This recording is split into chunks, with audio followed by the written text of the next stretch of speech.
Let's talk about coffee in two different traditions and parts of the world. We're talking in Arabia and Ethiopia, and then we're also talking about Costa Rica coffee. So let's start with talking about Bedouin coffee, or coffee in that part of the world. And look at some of the memorabilia we have. These old coffee pots, the dollars, an old pitcher, some grinding materials, a big roaster.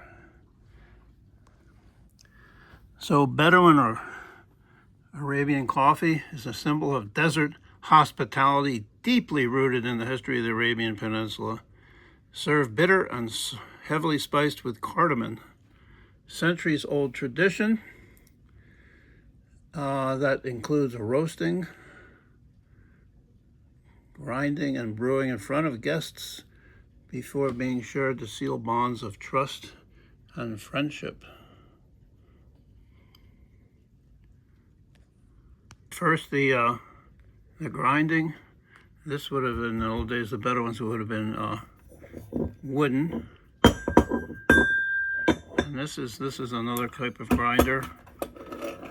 This is more for Turkish coffee, get a very fine grind. And then the roasting, look at this. This is a really old piece of Bedouin coffee history. So there he is, roasting it, and then they would take these dollars and from water like this pitcher, pour the water in here, put it next to the fire, and then the second boil they would put the coffee in, and then pour it out. So the sound of the mortar and pestle was a welcome, coffee beans roasting on the fire. Rhythmic sound was a welcome sound for travelers. Host was ready to welcome visitors for the evening. 3 cups, typically had 3 cups, each with a unique meaning. The host cup, gift to the guest. Second cup, a cup for pleasure and enjoying the company. The host, and the third cup was cup of brotherhood and loyalty, establishing mutual gift.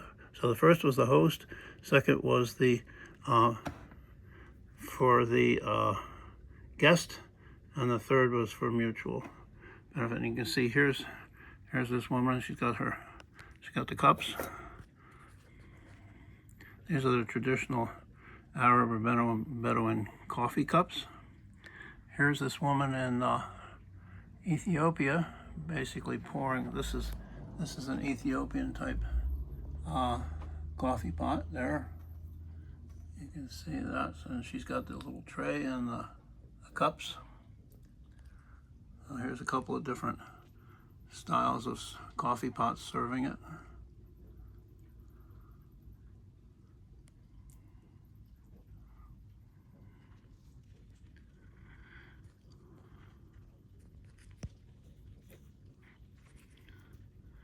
So preparing by roasting coffee beans that then boiling them with cardamom and saffron. The traditional Galwa Arab coffee was a strong aroma of cardamom, but it was kind of a yellowy tea-like consistency, a ubiquitous symbol of hospitality in the Gulf countries.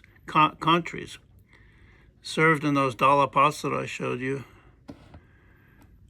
Coffee keeps coming until the drinker makes a certain waving gesture to indicate that he has had enough. They only filled the cups halfway so that you wouldn't burn your fingers. This was an interesting quote. This person from Sri Lanka, who had been living in the Gulf states for a long time, said, "I didn't know it has coffee in it," adding that it doesn't taste like the coffee we know because it's very flavored but weak. And what it's flavored with is cardamom. Here is shown growing on this mountainside in India where they produce a lot of the cardamom. Also in Guatemala, by the way, in Central America, a lot of cardamom. Very, very expensive spice. You don't need much of it, though, to flavor whatever you're flavoring, especially coffee. And this whole tradition of Bedouin or Arabic coffee that we've been showing you, these tools that we have, is of immense cultural importance. Preparation of it has been recognized by UNESCO as an intangible cultural heritage. You can see there's that roasting pan that we have in our collection, and here's these dollars, different examples. So there you have it. Look at these coffee flowers and coffee berries. So we're going to move on to talking about a very different tradition in a way, but it's coffee, a very coffee country, Costa Rica. So Costa Rica coffee just transformed the economy of that country in the 19th century, serving as its first major export. The government offered free land to farmers to spur production, and the resulting wealth funded national infrastructure, railroads, and even San Jose's National Theater. Look at these are the different growing regions and the different types of coffee that is produced there. By the way, we've done a whole show on coffee before this, so this is just one of the shorts that we're doing. Introduced to Costa Rica in 1779 from Cuba. First commercial exports left for Panama and Chile, and then this English guy established direct trade routes with Europe, paving the way for El Grano de Oro, the golden bean, to fund national modernization. Now look at this whole community turning out to harvest the beans. It's probably early 20th century. Traditionally, they were brought in these the big bags were brought in on these colorful wagons. You can see a little tourist model of them there. In these big burlap bags, sacks. Deeply woven into the national identity, famously embodying the country's pura vida philosophy. For generations, families have used the, I'm not going to try, corredor, I guess it is, a traditional wooden stand, there you can see it, that pours hot water, that person pours hot water through a cloth filter, you can see one there, the bolsita, directly into a cup.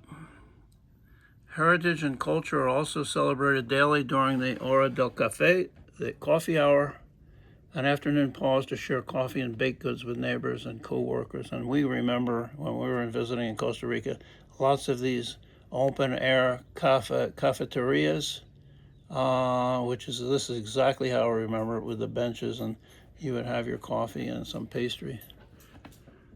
Here's this guy pouring it.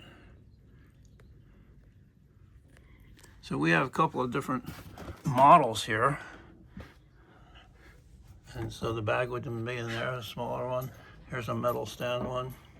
And of course the coffee cup would be down there. By the way, this is a tiny little coffee cup made of coffee tree wood. Here's another coffee tree wood.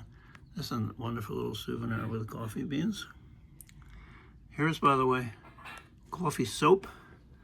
Wonderful coffee spoons. And these are little characters made out of coffee beans. Look at all of them little. So don't we love our coffee? How about this for a really nice tin to hold coffee? This is like mid 20th century. It's a German company that was exporting coffee and in these kinds of tins. So two different cultures. Oh, and don't you love the apron here with all the different types of coffee and styles. So if you like these shows, you can subscribe. That's free on YouTube. You can leave us messages. You can tell your friends. Always happy to respond. And yeah, we love our coffee. Let's just review what we've done here.